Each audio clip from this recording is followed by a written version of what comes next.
Claudine, locale per palati fini e buongustai, dove si mangia, si beve e si respira Bird, Collio e Quay.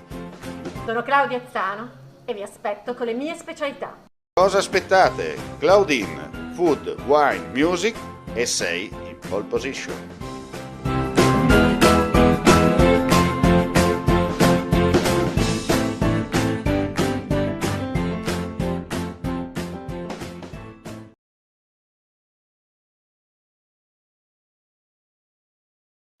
Confermate anche nel 2021 le bandiere blu per Lignano e Grado. I due comuni sono gli unici in regione ad aver ottenuto il riconoscimento assegnato dalla FEE a un totale di 201 località rivierasche di tutta Italia.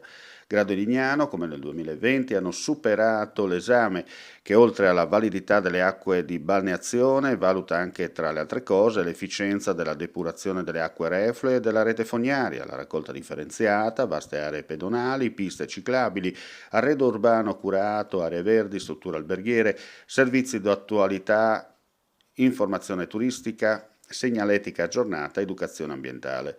Per quanto riguarda gli approdi turistici, sono 12 in regione a ottenere la bandiera blu, tra questi la new entry Porto Piccolo Marina.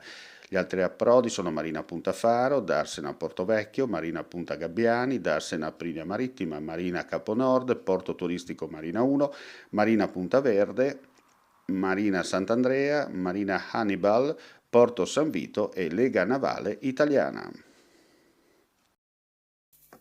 Vuoi assaggiare una birra dove al suo interno scopri la specialità tipica friulana? Lumi Beer, il prodotto ricavato in 20 ettari di terreno coltivato orzodistico, biodiversità, performance ambientale.